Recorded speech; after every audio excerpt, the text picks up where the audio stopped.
नमस्ते दोस्तों, आज हम सुनेंगे सोमवती अमावस की कहानी। सोमवार को आने वाली अमावस को सोमवती अमावस कहते हैं। इस दिन सोमवती अमावस की कहानी कही जाती है या सुनी जाती है। सोमवती अमावस के दिन पिंपल व तुलसी में जल डाला जाता है। मोली, रोली, चावल, चंदन, सिंदूर, फूल, प्रसाद, वस्त्र व दक्षिणा से पूजा की जाती है। धूप दीप कर 108 फल या साग कुछ भी पिपल को चढ़ाया जाता है। इसके बाद सोमवती अमावस की कहानी सुनी जाती है और 108 या 8 परिक्रमा दी जाती है। 13 चीजें ब्राह्मण को दे देनी चाहिए, इससे घर के सारे कष्ट दूर हो जाते हैं। अगर आपने मेरे चैनल को सब्सक्राइब नहीं किया है तो जरूर करें और बेल आइकन पर क्लिक करें। एक साहूकार के 7 बेटे, 7 बहू और एक बेटी थी। साहूकार के घर एक जोगी भिक्षा मांगने आता था। जोगी को साहूकार की बहू भिक्षा देती तो वह ले लेता, लेकिन जब बेटी देती तब वह भिक्षा नहीं लेता और कहता कि बेटी सुहागन तो हो, पर इसके बाद में दुआक लिखा है। ये बात सुनकर बेटी को चिंता होने लगी और उसका शरीर कमजोर होने लगा। उसकी माँ ने पूछा कि बेटी, तुम इन दिनों इतनी कमजोर क्यों दिखाई दे रही हो? तब उसने बताया कि माँ, एक जोगी भिक्षा मांगने आता है जो कहता है कि बेटी तू है तो सुहागन, लेकिन तेरे नसीब में दुआग या दुख लिखा है। ये बात सुनकर उसकी माँ ने कहा कि कल मैं सुनूंगी। अगले दिन जब जोगी भिक्षा लेने आया तो उसकी माँ चुप कर बैठ गई। जब बेटी भिक्षा देने लगी तो जोगी ने वही बात फिर से बोली। इतनी बात सुनकर उसकी माँ बाहर निकल कर आई और बोली, एक तो हम तुम्हें भिक्षा देते हैं और तुम ऊपर से हमें गाली देते हो। तब जोगी बोला कि मैं गाली नहीं देता, ये तो सच है, वही बोल रहा हूँ। जो इसके भाग में लिखा है वही कहता हूँ। माँ ने जोगी से कहा कि तुम्हें ये बात कैसे पता है कि इसके बागे में दुआग लिखा है, तो ये भी बता दो कि ये कैसे दूर होगा। तब जोगी बोला कि 7 समुंदर पार एक सोना दोबन रहती है जो सोमवती अमावस का व्रत करती है। अगर वे आकर आपको फल दे देती है तो इसका निवारण हो सकता है, नहीं तो विवाह होते ही इसके पति को सांप आकर डस लेगा। ये बात सुनकर माँ बहुत रोने लगी, सोना दोबन की तलाश में जाने लगी। चलते चलते रास्ते में तेज धूप पड़ने लगी तो साहूकारनी एक पिंपल के पेड़ के नीचे बैठ गई। उस पिंपल के पेड़ में एक गरुड़ पक्षी का घोंसला था, जिससे गरुड़ का छोटा बच्चा था।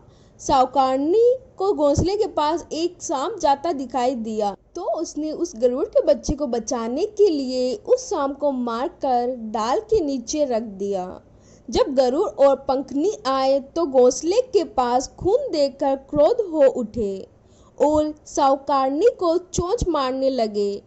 तब साहूकारनी बोली कि मैंने तो तुम्हारे बच्चे की जान बचाई है, ये श्राप तुम्हारे बच्चे को डसने वाला था, मैंने इसे मारकर गिरा दिया।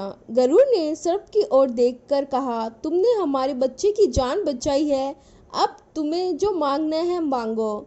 तब साहूकारनी बोली कि मुझे 7 समुंदर पार सोना दोबन के घर छोड़कर आओ। गरुड़ ने साहूकारनी को अपनी पीठ पर बैठाकर 7 समुंदर पार सोना दोबन के घर छोड़ आया।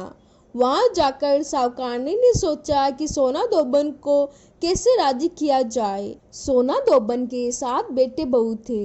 उसकी 7 बहुएं काम को लेकर रोज लड़ाई करती थी और काम भी नहीं करती थी।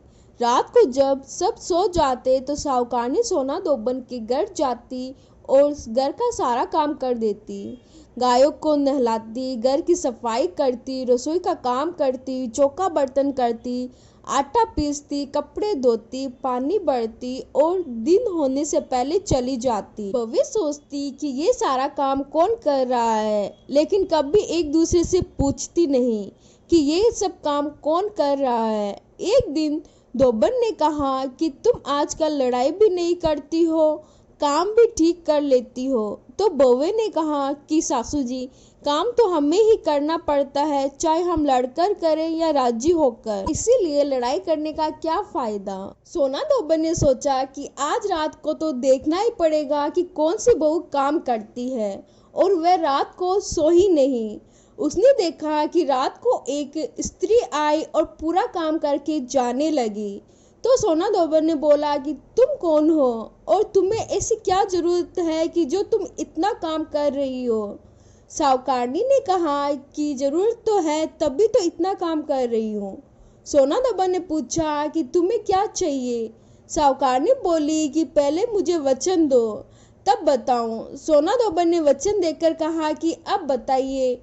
साहूकारनी बोली कि मेरी बेटी के बागी में दुआक लिखा हुआ है, इसीलिए आप चलकर उसे सुहाग दे, सोमोती करे। सोना धोबन अपने बेटे बहू से बोली कि मैं साहूकारनी के साथ जा रही हूँ, यदि पीछे से तुम्हें पिताजी खत्म हो जाए तो उसे तेल घी के कूप में डालकर छोड़ देना।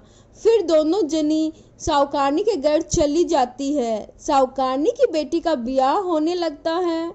दूल्हा फेरों में बैठ गया। सोना धोबन ने दूल्हे के घुटने के पास कच्चा करवा रखा। उसने दूध डाला और ताता का तार लेकर बैठ गई। थोड़ी देर बाद दूल्हे को डसने के लिए सांप आ गया। सोना धोबन ने करवा आगे रखा और तार से बांध लिया, लेकिन दूल्हा डर के मारे मर गया। सोना धोबन ने टिक्के से रोली निकाली, मांग से सिंदूर निकाला, आंख में से काजल निकाला और मेहंदी निकालकर छोटी अंगुली से छिंटा मारा और बोली, आज तक मैंने जितने भी सोमोती अमोस करी है उसका फल तो साहूकार के बेटे को लग जाए, और आगे जो सोमोती अमोस करूं वह मेरे बेटे को लगे। इतना कहते ही दूल्हा जीवित हो गया और सब सोमोती की जय जयकार बोलने लगे। सोना धोबन वापस जाने लगी, तब साहूकारनी बोली कि तुमने मेरी जवाई को नया जीवन दान दिया है, इसीलिए कुछ भी मांगो। वह बोली कि मुझे तो कुछ नहीं चाहिए, सिर्फ एक हांडी दे दो। वह हांडी लेकर चली जाती है। रास्ते में सोमोती आती है तो हांडी का 108 परिक्रमा करके पिंपल के पेड़ के नीचे गाड़ कर घर आ जाती है। घर आकर देखती है तो उसका पति मरा हुआ घी के कूप में पड़ा है। तब वह टिक्के में से रोली निकाली, मांग में से सिंदूर निकाला, आंख से काजल निकाली, नवों में से मेहंदी निकालकर चिटुली अंगुली से छिंटा दिया और बोली, मैंने जो रास्ते में सोमोती किया उसका फल मेरे पति को लगे।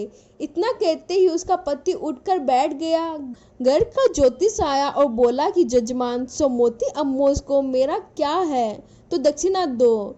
सोना धोबन बोली कि मुझे तो सोमोती रास्ते में आई थी तो कुछ भी नहीं किया, जो कुछ किया है वह पिंपल के पेड़ के नीचे ही गाड़ दिया। ज्योतिष ब्राह्मण ने जाकर खोदकर देखा तो 108 और 13 सोने के चक्कर मिले।